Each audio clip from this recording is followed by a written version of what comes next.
Hello guys, welcome back to Positive Voltage.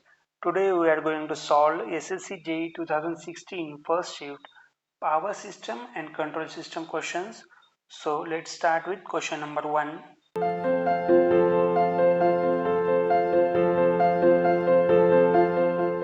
This is question number 1.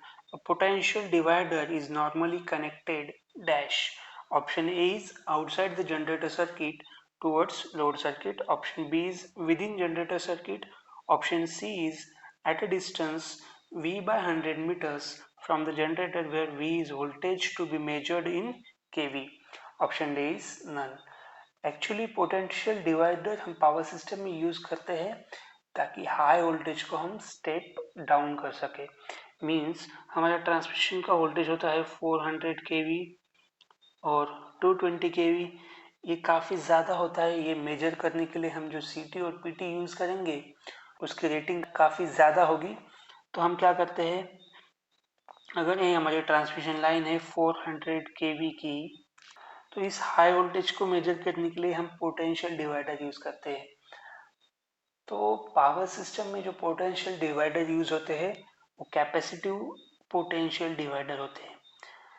तो हम क्या करते हैं, दो कैपेसिटेंस यूज करते हैं। Consider this is C and this is 9C। तो voltage across this capacitance will be what, V is equal to 400 into C upon C plus 9C, which is equal to 400 by 10 is equal to 40 kV। तो normally हम जो potential divider use करते हैं वो transmission में use करते हैं। Means consider this is our generator, और जनरेटर से हम बाद में वोल्टेज जो आएगा उसको स्टेप अप करेंगे और पावर ट्रांसमिट करेंगे। मींस पोटेंशियल डिवाइडर जो यूज होता है वो outside the generator circuit towards load circuit होगा। Option A is correct. Next question, question number 2. Which among this fuse is very fast in operation? Option A is semiconductor fuse, option B is HRC fuse, option C is cartridge fuse, option D is KitKat fuse.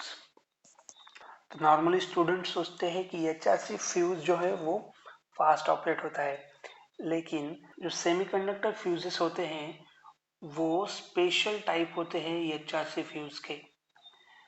तो semiconductor fuse HRC fuse से ज़्यादा fast operate होते हैं।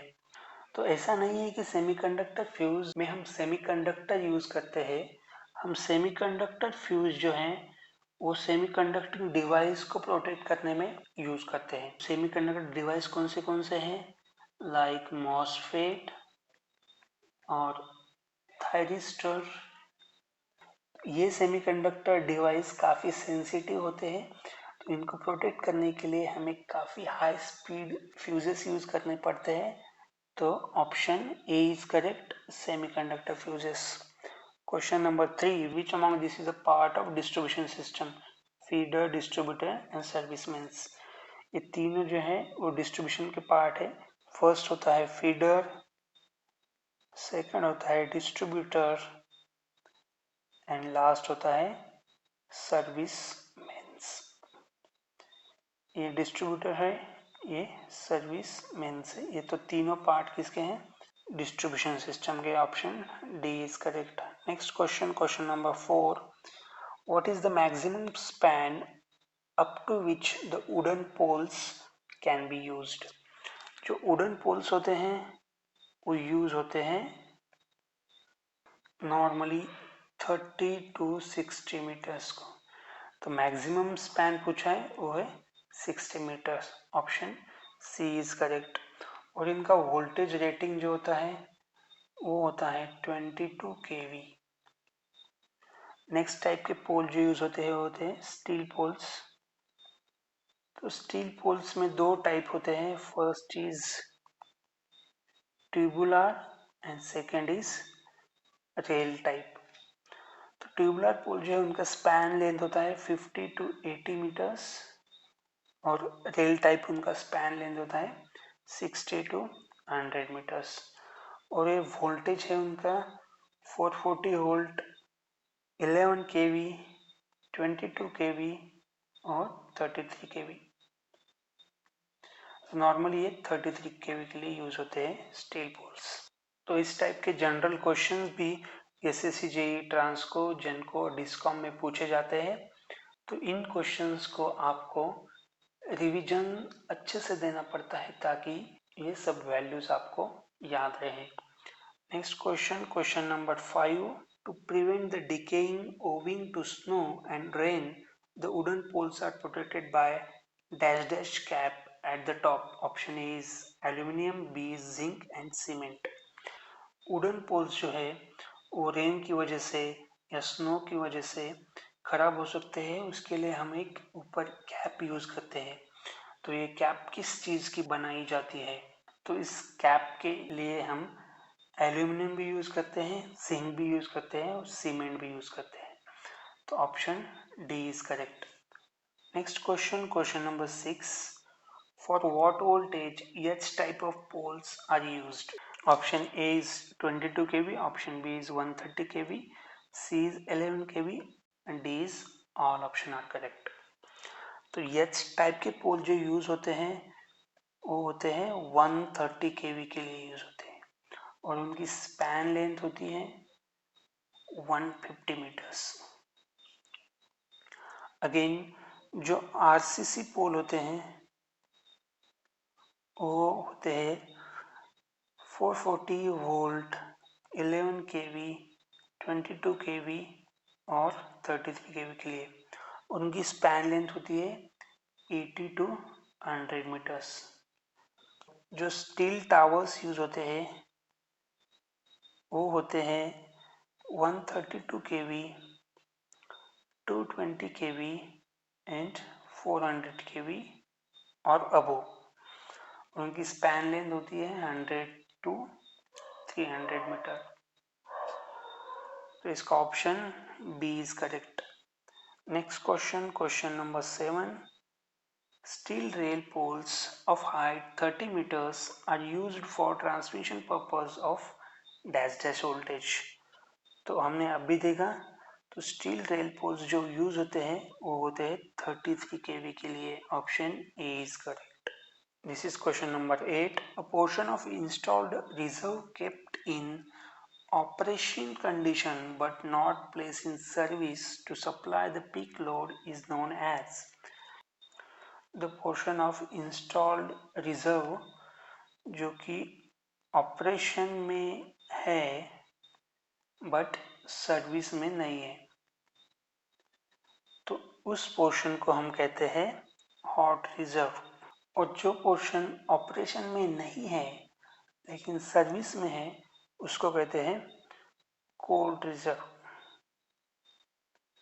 अगर simply हमें ये understanding करना है तो क्या हॉट रिजर्व वही होता है जो ऑलवेज रेडी होता है to supply the load. Means अगर हमारा हाइड्रो पावर प्लांट है 200 MVA का और करंटली हम सप्लाई कर रहे हैं 150 MV, तो जो 50 MVA है वो होता है हॉट रिजर्व। तो इसको हम 1 या 2 आवर में सर्विस में ला सकते हैं, तो इसे कहते हैं hot reserve.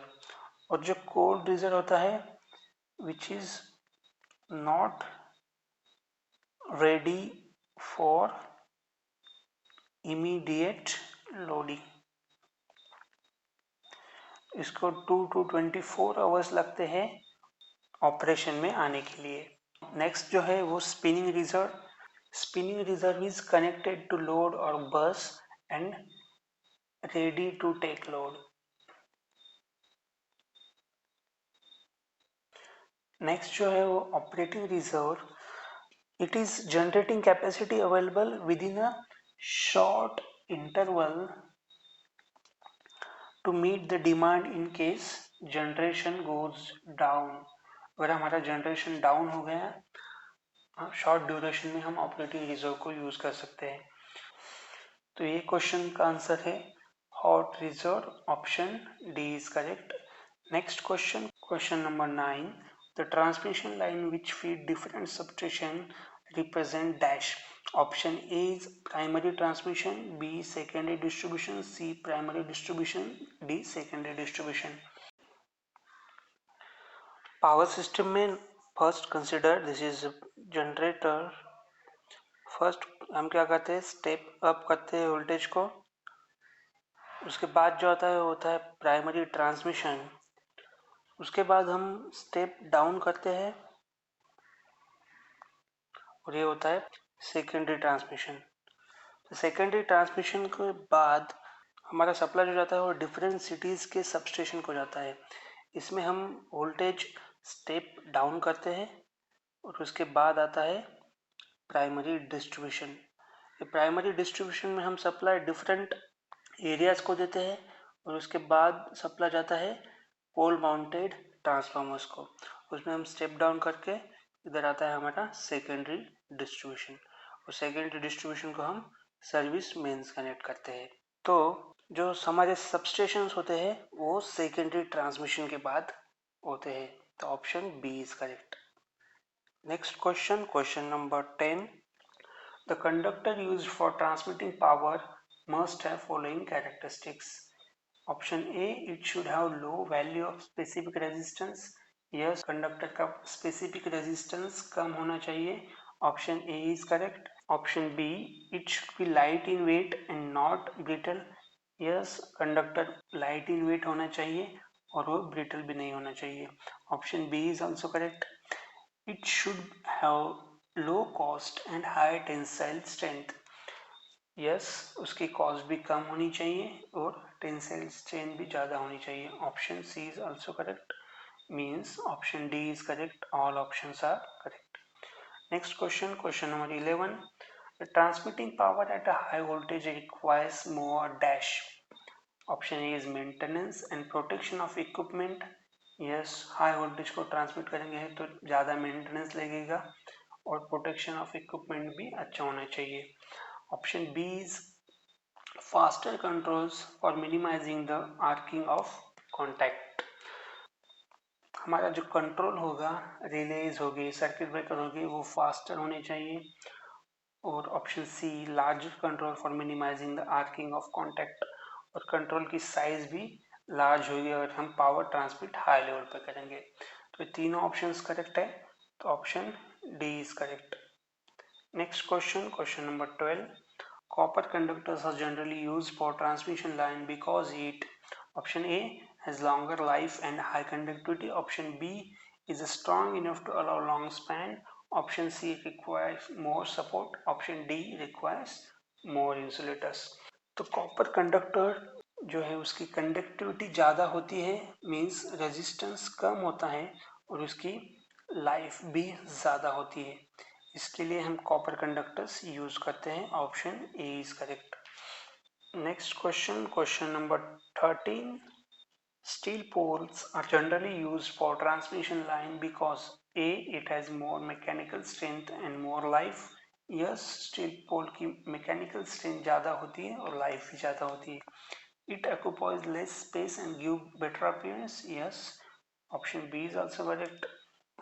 C is it has high cost. Compare to other poles इसकी कॉस्ट कम होती है. तो option D is correct. Next question, question number 14. Which input yields natural response. तो option A is step response. This is step response. Option B is sinusoidal response, means sine और cos. Option C is impulse response, means at T is equal to 0 को ये infinite होगा, other 0 होगा. Ramp, this is ramp. तो हम system का natural response means transfer function find out करने के लिए हम इम्पल्स रिस्पॉन्स यूज करते हैं.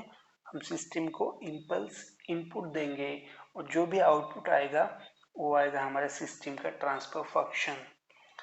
Next question, question 15. A minimum phase system with no zeros has a phase angle of -270 degree at a gain crossover frequency. The system is dash.